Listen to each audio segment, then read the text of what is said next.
Shalom Bapak Ibu Saudara-saudari yang terkasih dalam Tuhan Yesus Kristus. Selamat memaknai hari Sabtu Sunyi.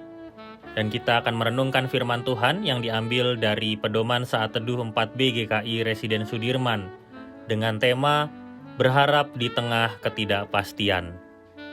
Sebelum kita bersama-sama merenungkannya, mari kita bersatu di dalam doa.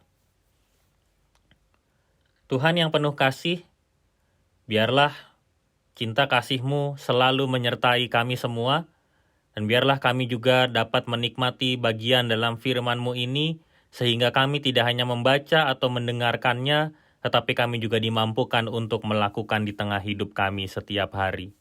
Pimpin dan sertai kami selalu ya Tuhan, di dalam nama-Mu kami berdoa. Amin. Bacaan pada hari ini diambil dari Injil Matius pasal 27, ayat 57 sampai 66. Matius 27 ayat 57 sampai 66. Menjelang malam, datanglah seorang kaya, orang Arimatea, yang bernama Yusuf dan yang telah menjadi murid Yesus juga.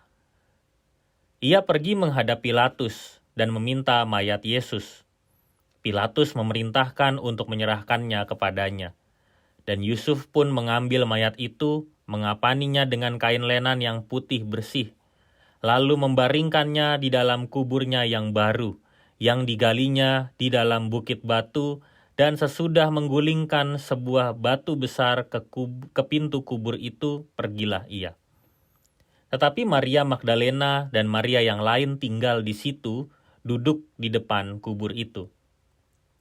Keesokan harinya, yaitu sesudah hari persiapan, datanglah imam-imam kepala dan orang-orang Farisi bersama-sama menghadap Pilatus.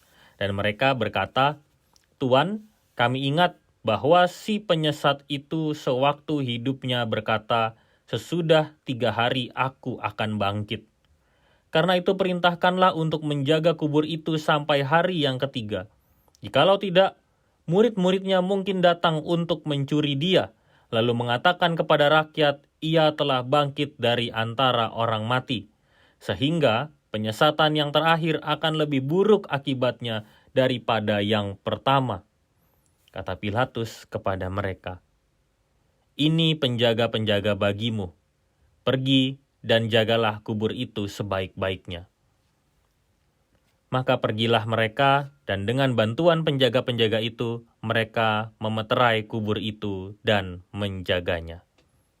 Demikianlah Injil Tuhan Yesus Kristus, berbahagialah kita yang mendengar dan melakukannya. Hosiana.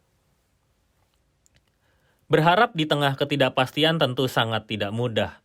Apalagi jika harapan itu sangat bergantung pada tindakan yang lain, bukan pada tindakan atau tujuan kita sendiri.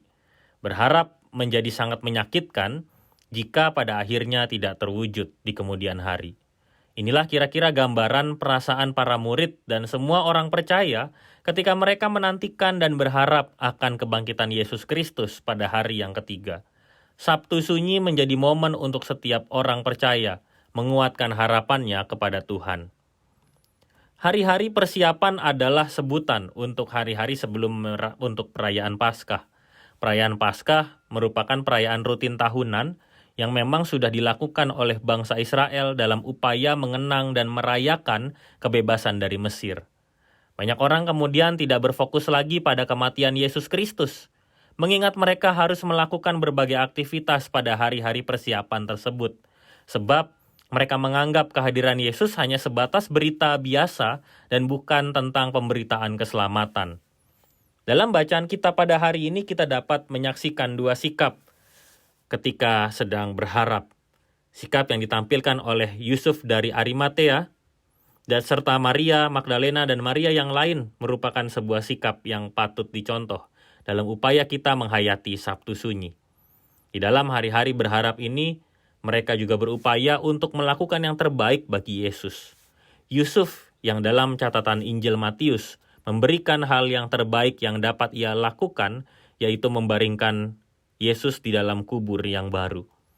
Maria Magdalena dan Maria yang lain melakukan yang terbaik yang bisa mereka lakukan di tengah rasa duka mereka, yaitu duduk di depan kubur itu. Sikap yang mereka tampilkan merupakan sebuah sikap percaya akan kebenaran firman-Nya. Mereka percaya dan beriman sehingga memampukan mereka untuk melakukan yang terbaik di tengah pergumulan perasaan mereka sendiri. Sikap lainnya ditampilkan oleh orang-orang Farisi, Pilatus, dan para penjaga yang dalam masa-masa penantian akan penggenapan kebangkitan itu justru mengantisipasi peristiwa itu terjadi. Mereka berfokus pada rasa takut mereka bahwa Yesus adalah juru selamat sebenar-benarnya yang sudah dijanjikan oleh Allah. Mereka mengantisipasinya dengan cara yang negatif. Bahkan mereka rela menjaga kubur itu bukan untuk menyaksikan kebangkitan Yesus, tetapi karena takut bahwa tubuh Yesus dipindahkan oleh para murid dari dalam kubur. Ketakutan itu menunjukkan rasa tidak percaya yang diwujudkan dalam tindakan nyata. Rupanya rasa tidak percaya itu telah berubah menjadi ketakutan, dan ketakutan itu mendorong mereka untuk melakukan upaya pencegahan atas karya kebangkitan Yesus Kristus. Mari kita merenungkannya. Sabtu Sunyi mengajarkan kita untuk berfokus kembali kepada karya Yesus Kristus yang sudah rela mengorbankan dirinya untuk mati di kayu salib. Pengorbanan ini adalah pengorbanan yang luar biasa dan sangat berkaitan dengan kehidupan kita sebagai manusia yang berdosa. Sebab melalui kematiannya maka dosa kita pun ditanggungnya. Maka sikap yang perlu kita tampilkan di tengah kehidupan kita saat ini adalah sikap yang penuh dengan harapan akan kebangkitan Yesus Kristus, yang juga sudah memulihkan kondisi kehidupan kita. Berharap kepadanya membuktikan bahwa iman kita pun terus bertumbuh di tengah berbagai situasi kehidupan. Harapan akan membuktikan bahwa masa lalu, masa kini, dan masa depan selalu ada di dalam tangannya. Dengan demikian, Sabtu Sunyi menjadi momen kita untuk selalu menaruh harap kepada Tuhan. Mari kita berkomitmen. Saya akan mendoakan rencana-rencana kehidupan saya dan terus berharap kepada Tuhan. Mari kita berdoa. Tuhan, atas pengorbanan-Mu bagi kehidupan kami akan selalu menaruh harap hanya kepadamu. Kami percaya peristiwa di dalam kehidupan kami, baik yang sudah kami jalani, yang saat ini tengah kami jalani, dan yang akan datang kami hadapi, semuanya sudah ada dalam rencana-Mu yang indah. Pimpin kehidupan kami ya Tuhan, di dalam nama Tuhan Yesus Kristus kami berdoa. Amin.